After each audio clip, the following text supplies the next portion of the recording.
오늘 하나님께서 주시는 우리 주일 예배 말씀의 제목은 헤세드 하러 갑니다.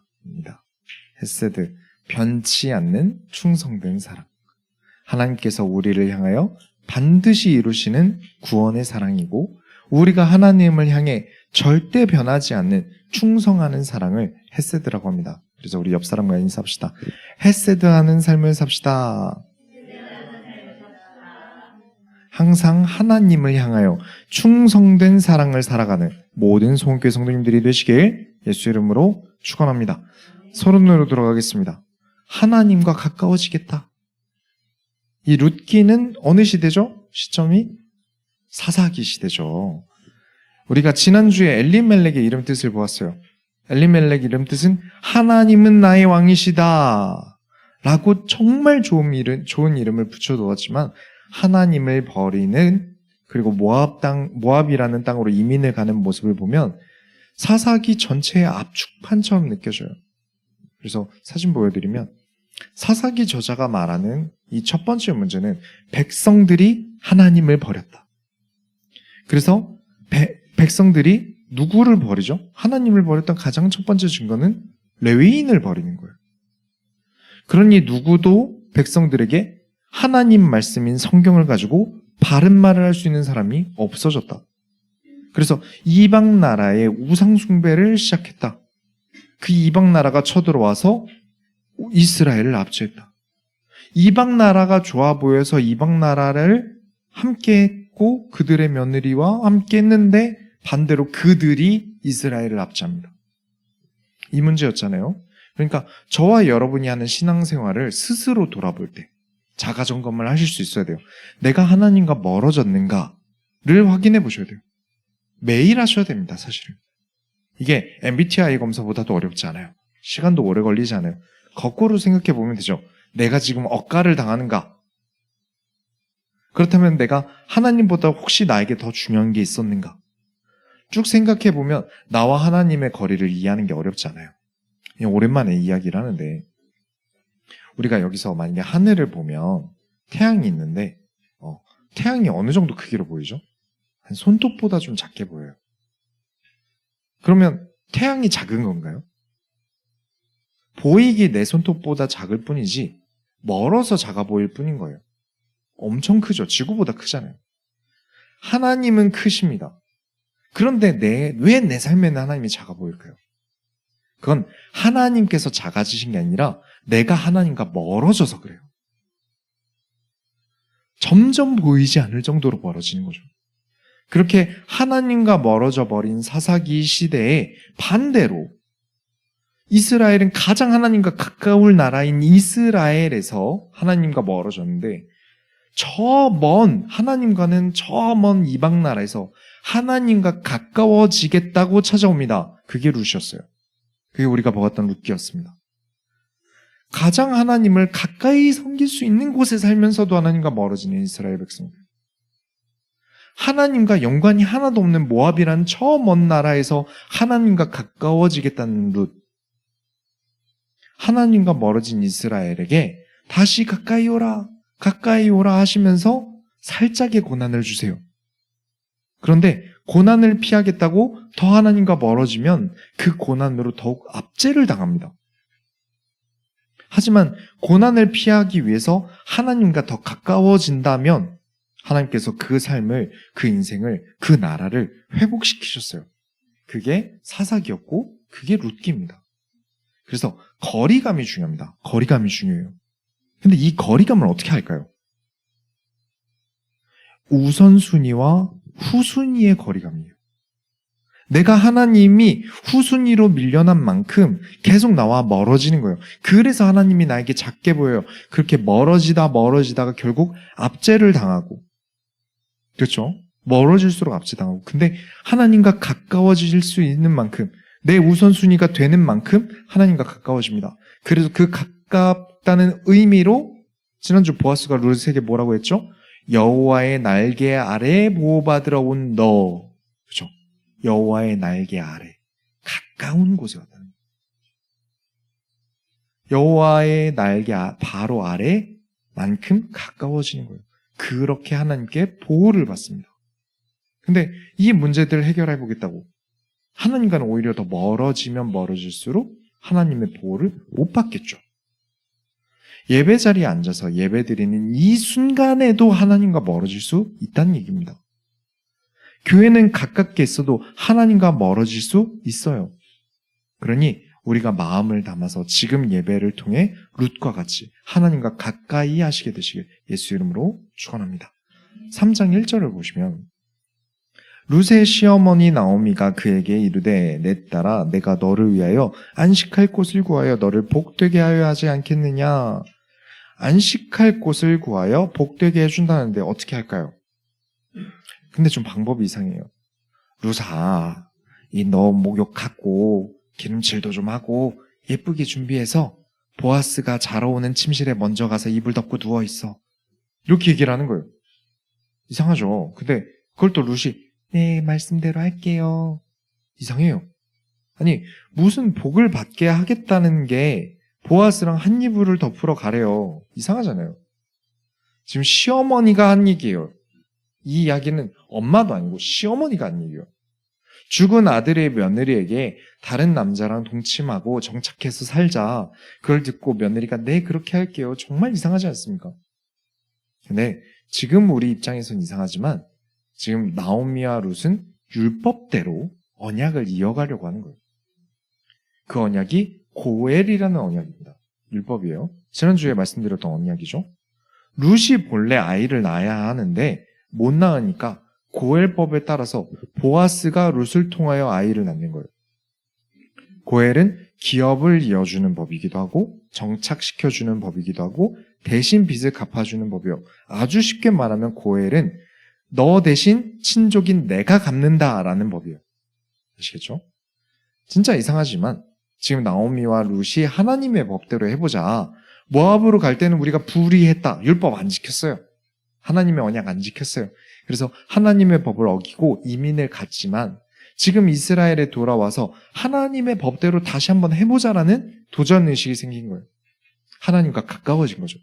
모압에 갈 때보다 가까워진 상태인 거예요. 죄를 회개하고 하나님 자녀가 되겠다는 우리를 진짜 친족으로 입양시키시고 우리 죄를 갚아주신 예수님의 법이 이 고엘입니다. 예수님께서 지키신 법이에요. 우리 잠깐 그 뒷장인 4장 18절 한번 볼게요. 거기 보면은 족보가 나오는데 족보의 시작이 베레스라는 사람부터 나와요. 이 베레스라는 사람부터 족보가 나오는 이유가 있어요. 이 베레스가 이제 앞으로 낳게 될 룻의 아들과 결이 같아요. 베레스의 어머니 이름은 다말입니다. 제가 이 사건도 창세기 할 때 오전 예배 때 하긴 좀 너무 힘듭니다. 아침에 들으시기 좀 힘드니까 오후 예배 때 하겠습니다 하고 나눴어요. 어떤 일이 있었는지 아주 간략하게 말하자면 야곱의 아들 중에 유다, 자 유다 지파의 그 유다예요. 유다라는 아들이 있었어요. 그 유다가 아들 셋을 낳았는데 그 첫째 아들에게 다말이라는 여성이 시집을 갑니다. 근데 이 첫째 아들이 하나님 보시기에 도덕적으로 악해서 죽이세요. 그래서 기업을 이루려면 이 출애굽기 율법 이후부터 이미 이전부터 전승이 내려온 건데 사망한 형의 동생에게 형수가 들어가서 아이를 낳아야 돼요. 근데 그 둘째도 하나님 보시기에 너무 악해서 하나님께서 죽이세요. 그래서 셋째도 죽을까봐 유다가 셋째 아들을 안 보내줍니다. 그래서 다말이라는 여성이 유다라는 시아버지를 속여서 유다에게서 아이를 낳는데 그 아들 이름이 베레스입니다. 그러니까 고엘을 지켜서 태어난 베레스의 후손 보아스예요. 그리고 또 고엘을 지키게 되는 거죠. 하나님의 말씀을 지켜보자. 이전에는 율법을 무시하고 우리가 떠났지만 이번에는 우리가 하나님의 말씀대로 지켜보자. 그렇게 나오미와 룻이 인생을 건 도전을 합니다. 그리고 그 도전은 예수 그리스도의 구원까지 진행됩니다. 예수 그리스도께서 여러분 인생에 관여하길 원하십니까? 하나님께서 그냥 우리 방관하시길 원하십니까? 아니면 내 삶에 역사하시고 나와 함께 하시고 이게 증명되길 원하십니까? 저와 여러분이 하나님 말씀에 인생을 걸 수 있게 된다면 예수 그리스도께서 우리 인생에 역사하십니다. 내가 계산기를 두들기지 않고 하나님을 향한 충성함에 인간이 감히 계산기로 이해할 수 없는 기묘자 되신 예수 그리스도께서 우리에게 역사하십니다. 이것이 헤세드입니다. 내가 하나님께서 우리를 향한 도무지 이해할 수 없는 사랑, 우리가 하나님을 향하여 충성된 사랑, 이것이 이어져서 도무지 이해할 수 없는 하나님의 역사, 우리가 하나님을 향한 사랑, 이 헤세드가 회복되어지는 모든 손교회 성도님들이 되시길 예수 이름으로 축원합니다. 본론으로 들어갑시다. 하나님을 향한 너의 헤세드를 증명하라. 자, 이제 루시 한밤에 먼 길을 아주 예쁘게 입고 기름칠을 하고 좋은 옷 입고 걸어갑니다. 근데 밤에 남편 없는 과부가 예쁘게 입고 어디 간다. 이거 누가 보면 정말 큰일 나는 거예요. 남편도 없는 과부가 예쁘게 씻고 예쁘게 단정하고 한밤에 밭을 지나가서 타작마당을 지나간다. 오해 사기 딱 좋죠. 아, 쟤 먹고 살 길 없어지더니 이제 그런 일 하는구나. 이제 그런 일에서 먹고 사는구나. 이렇게 오해를 사고 소문이 나면 이제 그 룻은 거룩하게 하나님의 말씀대로 살아갈 수가 없어요. 건전하게 먹고 살 기회가 없어지는 거예요. 지금 룻이 보아스를 만나러 가는 게 단순히 남자를 유혹하러 가는 정도가 아니라 내 목숨 걸고 들어가는 거예요. 지금 걸어가는 걸음은. 그래도 정말 다행히 아무한테도 안 걸렸어요. 안 걸리고 보아스의 잠자리까지 잘 도착했어요. 그리고 이제 보아스의 잠자리에도 잘 이불 덮고 누웠어요. 이게 우리 입장에서 좀 야식구리한 것 같죠. 보아스가 이제 좀 자려고 이제 도착을 했는데 자기 침대에 지금 누가 누워있는 거예요. 이게 제가 집에 혼자 사는데 제 집에 혼자 사는데 누가 누워있다. 아, 침대에 누가 누워있다. 이거 큰일 나는 거죠. 그죠? 여성의 발이 침대에 보인다. 이거 주거 침입죄잖아요. 그죠? 엄청 놀라서 3장 9절에 이르되 네가 누구냐 하니 대답하되 나는 당신의 여종 루시오니 당신의 옷자락을 펴 당신의 여종을 덮으소서. 이는 당신이 기업을 물을 자가 됨이니다니. 지금 이 한마디로 이 상황은 더 이상 야한 상황이 아니게 됩니다. 우리 지난주에 설교의 본문에 보아스가 룻에게 하나님의 날개 아래 보호받으러 온 너라고 했잖아요. 이거 정말 중요한 겁니다. 하나님의 날개 아래 보호받으러 온 너. 그 날개와 우리가 방금 읽은 구절에 룻이 말한 옷자락은 단어가 같은 단어입니다. 이 단어가 카나프라고 해서 날개와 옷자락 둘 다 같은 단어예요. 하나님의 날개 아래, 이것과 당신의 옷자락으로 나를 덮으소서, 보호해 주세요, 같은 뜻이에요. 그러니까 지금 룻이 보아스의 신앙을 가지고 시험하면서 도전하고 있는 거예요. 자, 보아스님 보세요. 당신이 저한테 하나님의 날개 아래 보호받으러 온 거 너무 잘했다 그랬죠. 근데 하나님의 보호 방법은 율법대로 제가 당신한테 보호받는 거예요. 그게 하나님의 언약이니까요. 그러면 당신이 말한 그 하나님의 보호 방법을 지키셔야겠죠? 라고 하는 겁니다. 자, 더 쉽게 말하자면 룻이 보아스에게 네가 헤세드 신앙이라며, 그러면 네가 하나님 앞에서 말한 거 지켜, 이 뜻이에요. 여기서 보아스가 룻을 버리면 싫어, 난 싫어 하고 버리면 지금까지의 보아스의 신앙은 거짓말이 됩니다. 그렇죠? 자기 밭에 자기 농부들에게 하나님의 복이 있길 바란다, 당신이 복 받길 바란다, 막 지금까지 지켜온 하나님의 말씀이 여기서 어그러지는 거예요. 맨날 하나님의 복이 어쩌고저쩌고 했을 뿐이지 진짜 시험거리가 왔을 때 과연 보아스는 하나님의 말씀대로 할 것인가? 보아스의 신앙은 진짜인가 말뿐인가? 여기서 보아스는 선택을 합니다. 3장 10절부터 11절에 그가 이르되 내 딸아 여호와께서 내게 복 주시기를 원하노라. 내가 가난하건 부하건 젊은 자를 따르지 아니하였으니 네가 베푼 이내가 처음보다 나중이 더하도다. 그리고 이제 내 딸아 두려워하지 말라. 내가 내 말대로 내게 다 행하리라. 내가 현숙한 여자인 줄을 나의 성읍 백성이 다 아느니라. 자, 보아스가 룻보다 나이가 많아요. 근데 어느 정도로 많냐면 최소 15살 차이로 보고 있어요. 근데 룻이 여호와에 대한 언약을 말하면서 하나님의 법을 이루라고 하는 것을 보고는 보아스가 이거지, 이런 여자는 어디서도 찾을 수 없을 거야. 반드시 이런 사람과 내가 결혼해야 돼. 결혼할 때는 이제 우리가 서로를 평가하잖아요. 절대 양보할 수 없는 거, 그리고 어느 정도 양보할 수 있는 것, 이런 것을 생각해요. 예를 들면 키가 최우선인 사람은 키를 보겠죠. 얼굴이 최우선인 사람은 얼굴을 보는 거예요. 근데 보아스 입장에서는 신앙이 최우선인 거예요. 이렇게 목숨 걸고 신앙 지키겠다, 언약 지켜라 할 수 있는 여성이 있다? 이건 놓칠 수가 없는 거예요. 신앙을 가진 사람을 찾는 게 쉬운 게 아닙니다. 그냥 말뿐인 거 말고 자꾸 미사여구로 자기 신앙 좋은 척해서 뭐 인기 끌고 주목받는 거 말고 진짜 이렇게 자기 삶에서 목숨 걸고 신앙생활하는 거 보기 힘들단 말이에요. 드물어요. 근데 지금 이 사람을 보고 룻 입장에서는 모압 사람이든 뭐 재혼이든 알게 뭡니까? 룻 같은 여성을 놓칠 수 없다는 거예요. 보아스는 찐입니다. 그래서 중요한 단어가 나와요. 11절에 네가 현숙한 여자인 줄을 알겠다. 이 말이 중요한 게 우리 지금 성경과 히브리 성경의 순서가 달라요. 히브리 성경은 잠언서 다음에 룻기서예요.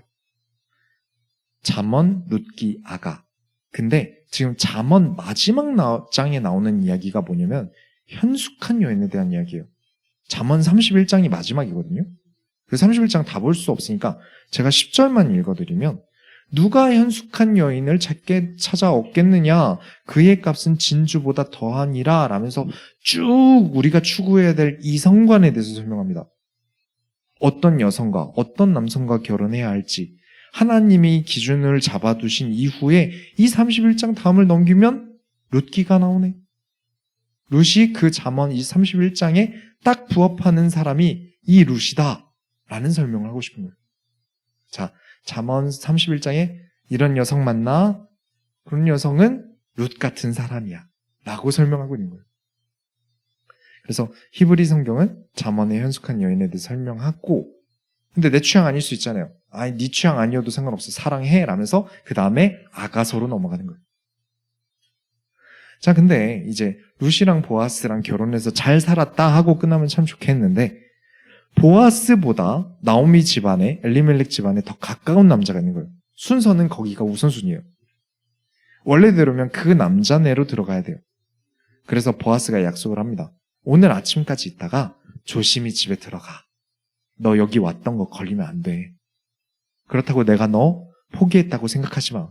내가 여호와 앞에 맹세할게. 내가 그 남자 설득하고 너에게 돌아올게 라고 약속합니다. 아, 너무 멋지죠. 더 멋진 게 있어요. 물론 제가 여기서 멋지다고 하는 건 티라서 여러분이 공감이 되실 수도 있고 안 될 수도 있는데, 보아스가 룻에게 너 집에 돌아올 때 내가 보리 6대를 줄게, 들고 가라고 하거든요. 오늘 아침에 내가 보리 6대를 줄게, 이거 들고 가라고 하는 게 이게 왜 멋진 거냐면 보아스가 말하는 이 보리 용량이 최소 20kg이에요. 최대는 40kg까지 가요. 중간으로 생각하면 한 30kg 정도로 생각해 볼게요. 엄청 무겁겠죠? 이거 들고 집에 가라는 거예요. 지금 한참 예쁘게 꾸미고 왔는데, 그쵸? 제일 좋은 옷 입고 기름칠하고 제일 예쁘게 입고 왔는데 지금 30kg 보리 그 쌀감만 들고 가라는 거예요. 여기서 눈치 없이 룻이 이런 거 무겁고 나는 연약한데 나 오늘 예쁘게 하고 왔는데 내가 진짜 마음에 들면 자기가 들어주면 안 될까? 이러면 이제 큰일 나는 겁니다. 바로 보아스가 아마 이렇게 생각해요. 아, 내가 잘못 생각했나? 왜 그러냐면 보아스가 룻에 이렇게 무거운 보리를 짊어지게 한 건 이유가 있어요. 룻이 기름칠이 돼 있고 예쁘게 차려입은 그 상태로 집에 돌아가다가 누가 보면 어떡해요? 아, 저 여자가 밤새 아주 나쁜 일하고 집에 돌아가나 보다. 보아스가 걷어준 거를 부족했나 보지? 그래서 이제는 몸까지 파나 본데? 이런 식으로 보면 큰일 나는 거예요. 그러면 하려고 하는 이 헤세드 언약을 이룰 수가 없어요. 기껏 예쁘게 꾸며온 거 다 망가지게, 그래서 이렇게 예쁘게 꾸미고 온 거 다 망가지게 무거운 볼이 끙끙거리면서 집에 들고 가면 아, 저 부지런한 애가 아침부터 또 시어머니 먹인다고 나가서 이삭을 줍고 집에 가나 보다 라고 여기게 될 거예요. 보아스가 아주 현명하게 행동한 거죠. 정말 똑똑한 거예요. 보아스는 예수님의 그림자죠. 우리 지난주에도 설명했습니다. 자꾸 예수님은 다 해주실 거야.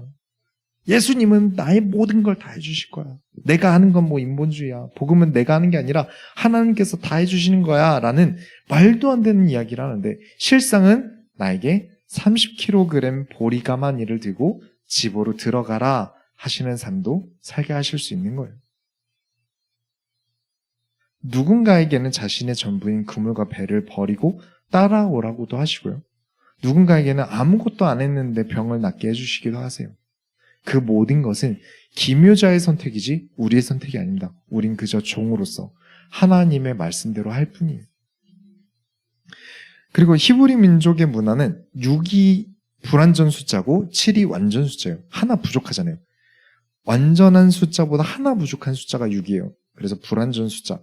그래서 6대를 줬다는 말은 내가 너 포기 안 하고 너랑 결혼할 거야 라면서 계약금을 보내준 거예요. 완벽히 채우지 않고 보내준 거예요. 계약금은 완전 지불이 아니잖아요. 완전히 맞춰서 보낸 게 아니고 딱 하나 모자라게 내가 돌아와서 마지막 하나 채워줄 거야 라는 뜻이에요. 이 증거들을 보고 나오미가 뭐라고 하냐면 3장 마지막 절 18절에 이에 시어머니가 이르되 내 딸아 이 사건이 어떻게 될지 알기까지 앉아 있으라. 그 사람이 오늘 이 일을 성취하기 전에는 쉬지 아니하리라. 이스라엘 문화를 아무래도 룻은 잘 모르잖아요. 이스라엘 사람이 아니라 모압 사람이니까. 하지만 잘 아는 나오미는 이 모든 걸 보고 보아스는 반드시 자신의 신앙관을 지킬 거야. 진짜 마음먹고 너 데려오기 위해 애를 쓸 거니까 같이 기다리자라고 하는 거예요. 그리고 보아스는 이제 룻을 데려오기 위해 작전을 계속 구상하다가 이제 시내로 나갑니다. 4장으로 넘어가면 보아스보다 먼저 자격이 있는 남자가 지나가요. 그 사람 이름이 없습니다. 그래서 성경에 아무개라고 썼어요. 아무개. 보아스가 이 아무개를 4장에서 만나요. 그래서 아무개에게 우리 얘기 좀 하자. 우리 얘기 좀 합시다, 사촌. 그래가지고 이제 성읍 장로들, 그러니까 성의 지도자들 10명을 불러요. 그래서 지금 12명이 모였어요. 여기 모인 곳이 성문이라고 하는데 성문은 그냥 출입구가 아니라 재판도 성문에서 했습니다. 그러니까 지금 보아스 때문에 갑자기 아무개는 막 갑자기 그냥 하루아침에 재판을 받게 된 거예요. 막 어안이 벙벙한데 보아스가 뭐라고 하냐면 아무개야 씨 들어보세요. 우리 집안을 보니까 이 엘리멜렉 그러니까 나오미의 남편이 땅이 있더라. 근데 이 땅을 나오미가 남편도 없는데 그리고 자식도 없는데 이거 어디다 쓰겠냐. 그냥 팔고 남은 평생 먹고 살다 죽어야겠다고 이제 나오미 씨가 생각을 한 모양이에요. 근데 이 땅이 우리 가문 땅인데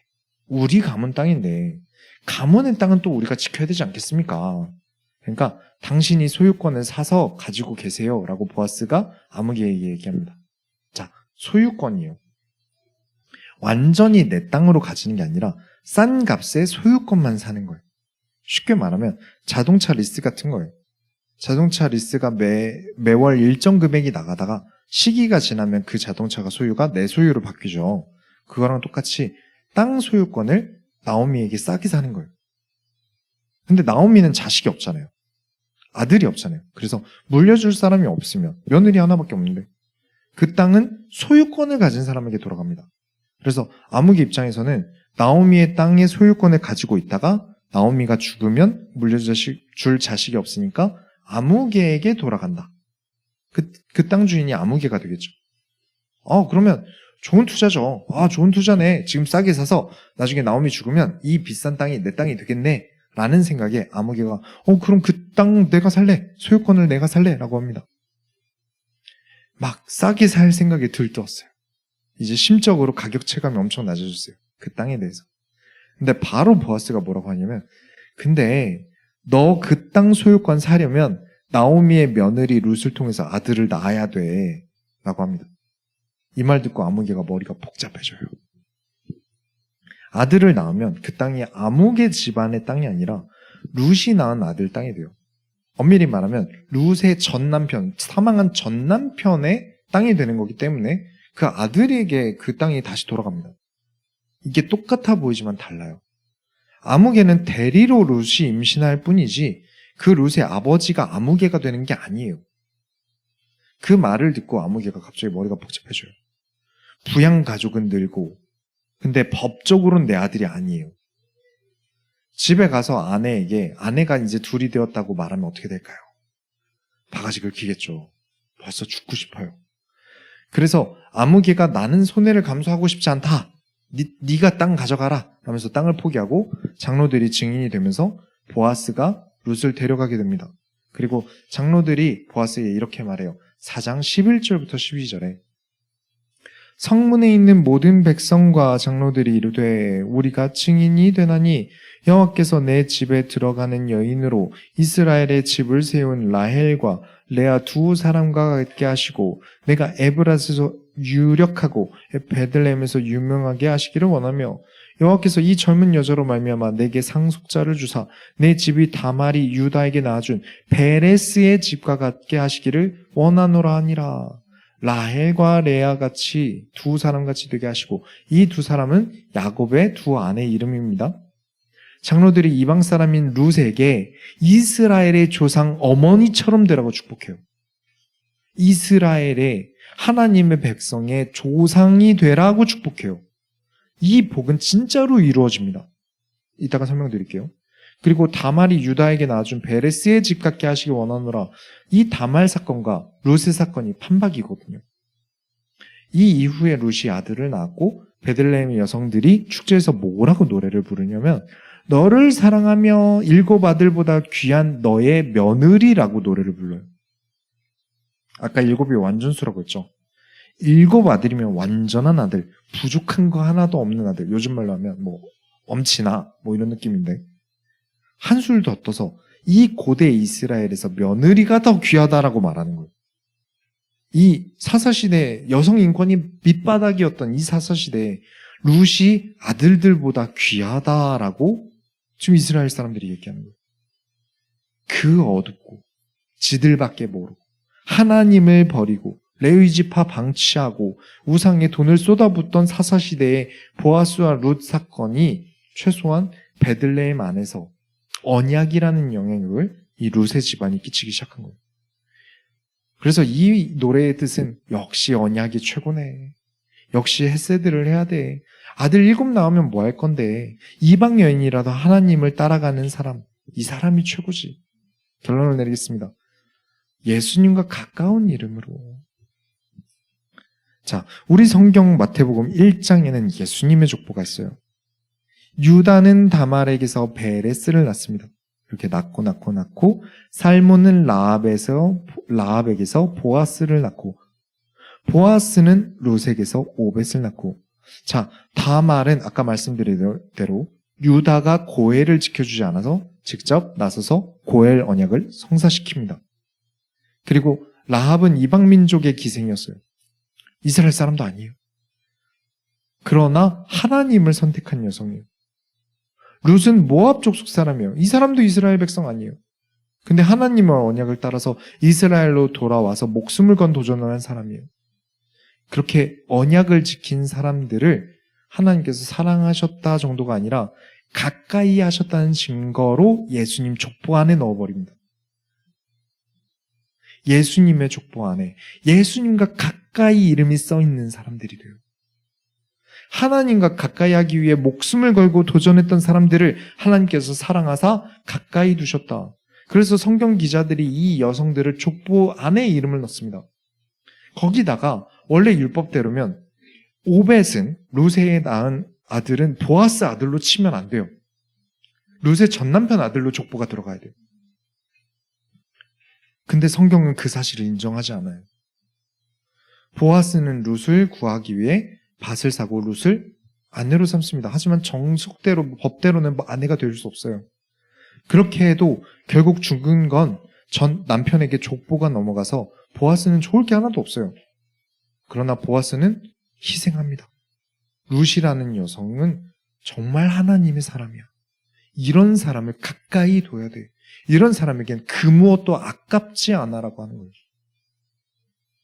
그런데 하나님께서는 성경의 저자들은 전부 예수의 조상은 보아스다. 룻 전남편 아니야. 보아스야.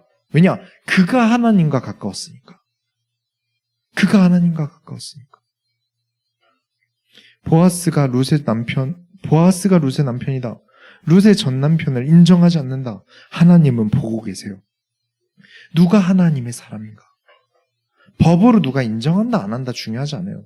누구 자녀다, 누구 아들이다, 어디 출신이다 아무것도 중요하지 않습니다. 하나님께서 인정하시는가 안 하시는가 이게 가장 중요한 거죠. 헤세드는 사람의 계산으로 불가능한 것을 해냅니다. 사람의 기준으로 바꿀 수 없던 족보가 수정되어 버렸어요. 그래서 유다는 다말에게서, 보아스는 룻에게서라고 족보가 수정되어 버렸어요. 그리고 이런 사람들에게서 구원자이신 예수님께서 태어나십니다. 진짜 모든 구원받는 자의 어머니가 되어버렸어요. 모든 이스라엘 민족의 어머니가 되어버렸어요. 장로들이 축복한 대로. 우리가 지난주부터 지금까지 룻기를 다루면서 나눈 이야기가 하나님은 누구 아들인가, 이름이 무엇인가, 배경이 무엇인가, 어디 민족 사람인가 안 보십니다. 보아스를 통해 우리에게 전달해 주시길 하나님은 그 사람이 하나님의 사람인가를 봅니다. 가난하면 어떻습니까? 비천하면 어떻습니까? 누구 아들, 누구 딸인 게 그렇게 중요합니까? 당장 예수님도 수도 예루살렘이 아니라 베들레헴에서 태어나셨어요. 태어나서 마국간에 지내시다가 이집트로 도망가셨어요. 이스라엘 돌아와서는 갈릴리에서 지내셨어요. 이걸 보면 흔히 말하는 막 천룡인, 그러니까 돈 많은 사람, 정치인 등등 고위 계급 사회에서 좋아할 만한 구석은 예수님은 단 한 가지도 없죠. 그렇게 사람의 계산을 뛰어넘어서, 사람들의 취향을 뛰어넘어서 하나님께서는 모든 사람들을 구원하실 예수 그리스도를 보내시고 구원이라는 십자가 구원이라는 상상도 못할 방법을 이루셨습니다. 이것이 헤세드의 사람들이에요. 우리의 족보는 헤세드한 사람들의 기록이에요. 하나님께서 우리를 향한 계산할 수 없는 사람, 하나님께 향하여 계산하지 않는 사람들의 사랑. 여러분, 우리를 향한 하나님의 은혜는 인간의 계산기를 두들겨서 이해할 수 없는 십자가 사랑입니다. 그래서 이제는 우리가 하나님을 향해, 우리가 받은 구원이 무엇인지 안다면 하나님을 향해 계산하지 마십시오. 충성된 사랑, 헤세드를 우리가 하나님께 보여드릴 때입니다. 룻과 보아스처럼 하나님의 말씀에 인생을 걸고 하나님의 말씀에 내 거 아까워하지 않고 우선순위를 가장 맨 앞에 하나님께 두어서 여호와 날개 아래 보호받는 모든 손교회 성도님들이 되시길 예수 이름으로 축원합니다. 우리가 하나님의 손을 열어드립시다. 하나님 감사합니다. 하나님, 우리를 향해 인간의 계산기로는 도저히 이해할 수 없는 십자가의 구원과 은혜, 헤세드를 베풀어 주심에 감사드립니다. 우리가 고난을 마주할 때 세상을 향해 도망치지 않게 하시고 오히려 하나님을 내 삶의 우선순위로 삼아서 여호와 날개 아래로 더욱 가까이 나아가게 하여 주옵소서. 예수 그리스도의 이름으로 기도드렸습니다. 아멘. 찬송가 20장 찬양하시면서 준비하신 헌금을 하나님께 드립니다.